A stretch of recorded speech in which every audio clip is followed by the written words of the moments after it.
La réforme du régime des locations meublées non professionnelles est d'ores et déjà en cours, avec un premier volet applicable dès cette année aux revenus encaissés au titre de l'année 2024 et un second volet qui sera applicable au 1er janvier 2025.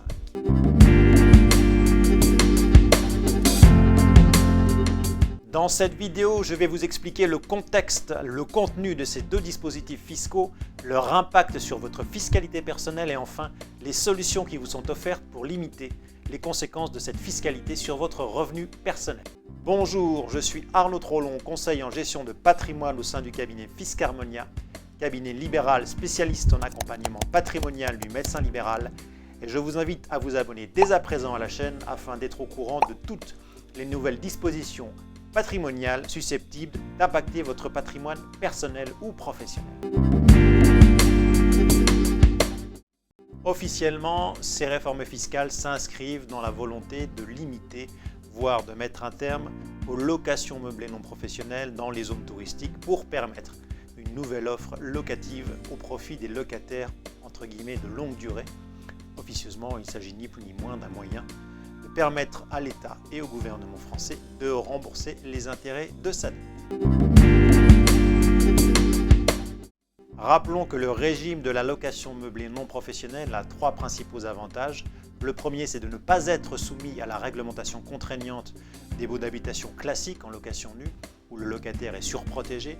Deuxième avantage, c'est de bénéficier d'une liberté dans la fixation du montant de loyer, qui peut être en règle générale bien supérieur au montant d'un loyer dans le cadre d'un bail classique. Et enfin, troisième intérêt, c'est de bénéficier de la possibilité d'imputer le montant des amortissements sur le revenu locatif imposable. En ce qui concerne la mesure qui a été adoptée au 1er janvier 2024, elle concerne la réforme du régime du micro-BIC. Avant le 1er janvier 2024, vous aviez la possibilité d'opter pour le régime micro-BIC dans la limite de revenus encaissés de 77 700 € à l'année, avec un abattement forfaitaire de 50%. En d'autres termes, vous n'aviez donc que 50% des revenus locatifs encaissés qui étaient imposables à l'impôt sur le revenu. En ce qui concerne la réforme intervenue avec effet au 1er janvier 2024, le montant des revenus annuels encaissés est descendu puisqu'aujourd'hui il est plafonné à 15 000 €. Et le montant de l'abattement n'est plus de 50% comme avant, mais n'est plus que de 30%. Autrement dit, aujourd'hui, à partir du moment où vos revenus locatifs annuels n'excèdent pas 15 000 €, vous aurez 70% de ces revenus-là qui seront imposables à l'impôt sur le revenu. Et si au cours de l'année, le montant des revenus locatifs encaissés excède les 15 000 €, à ce moment-là, vous serez automatiquement obligé de passer sur le régime réel. En ce qui concerne la seconde réforme qui aura lieu au 1er janvier 2025, aujourd'hui rien n'est encore signé, le projet serait le suivant. Pour calculer le montant de la plus-value imposable lors de la revente du bien immobilier, à l'heure actuelle, on détermine tout simplement le prix de revente moins le prix d'acquisition. Prenons un exemple simple, le prix de revente sur le marché aujourd'hui est 200 000 €, vous avez acheté ce bien-là 100 000 €, la différence est donc le montant de la plus-value réalisée, soit 100 000 €. À partir du 1er janvier 2025, le mode de calcul serait le suivant. On prendrait en fait le prix de revente du bien immobilier, duquel on déduirait le prix d'achat ainsi que le montant des amortissements qui auraient été réalisés. Si on reprend le même exemple que tout à l'heure, si vous avez acheté votre bien 100 000 € et que vous avez déduit 20 000 € d'amortissement, on va considérer fiscalement que le prix d'acquisition n'était pas de 100 000 € mais de 80 000 €. Et donc votre plus-value sera de 200 000 moins 80 000, soit 120 000 €.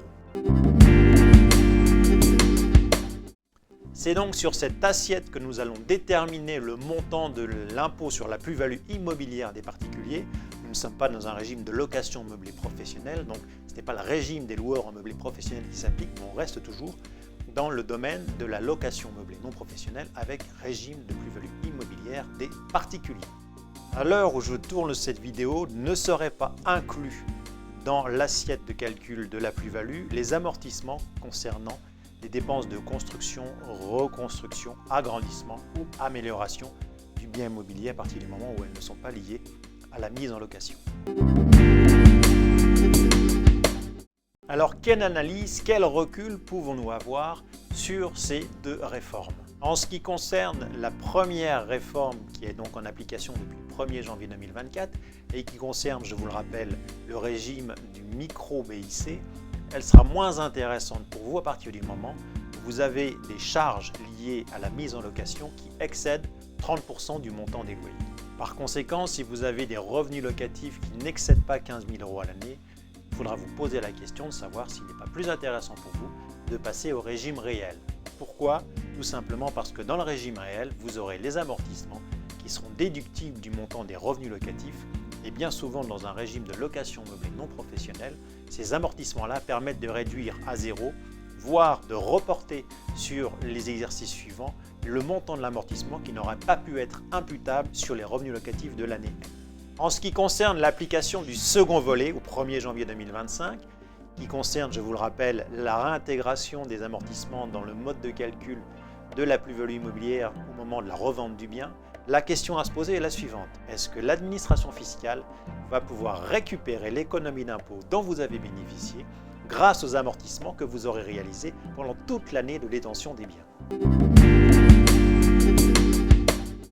Pour répondre à cette question, je vous invite à comparer le montant d'imposition sur la plus-value immobilière des particuliers avec votre montant à l'impôt sur le revenu.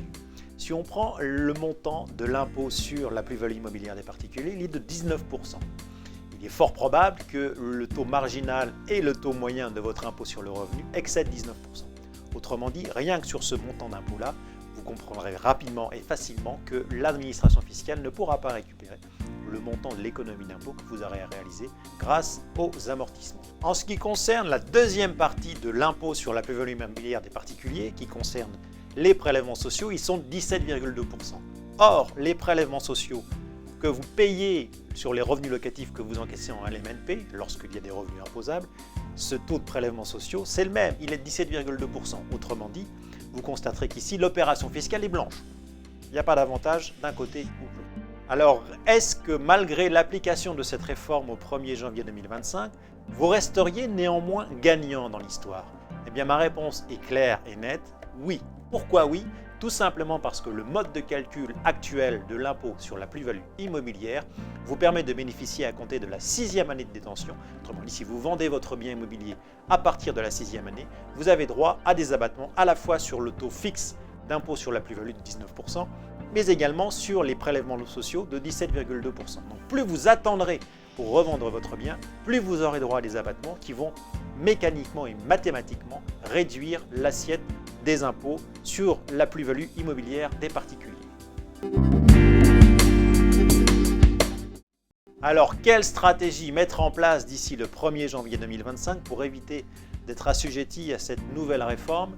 Il nous reste très peu de temps. Si vous avez l'intention de vendre votre bien immobilier, je vous conseille à trouver très rapidement un acheteur sur le marché et à acter l'acte de vente chez le notaire au 31 décembre de l'année 2024 au plus tard. Dans le cas contraire, pas de panique. Vous avez vu que la réforme n'aura pas un impact significatif sur l'opération. Quoi qu'il en soit, ce qu'il faut retenir, c'est que certes, le rendement locatif global de votre investissement immobilier en LMNP sera moins intéressant avec cette remise en cause de l'amortissement au moment de la revente. Néanmoins, ça reste beaucoup plus intéressant encore à l'heure actuelle que des revenus locatifs encaissés dans le cadre d'une location nue, où là ce sont des revenus fonciers qui ne bénéficient pas de l'amortissement annuel sur les loyers encaissés. Voilà, j'espère que cette vidéo vous aura été utile. J'espère qu'elle vous permettra de mener des réflexions sur la gestion de votre patrimoine immobilier locatif. Je reste quant à moi à votre entière disposition si vous souhaitez des renseignements complémentaires. Je vous invite à partager, à liker cette vidéo afin qu'elle puisse bénéficier au plus grand nombre de vos confrères et je vous dis à très bientôt pour une prochaine vidéo.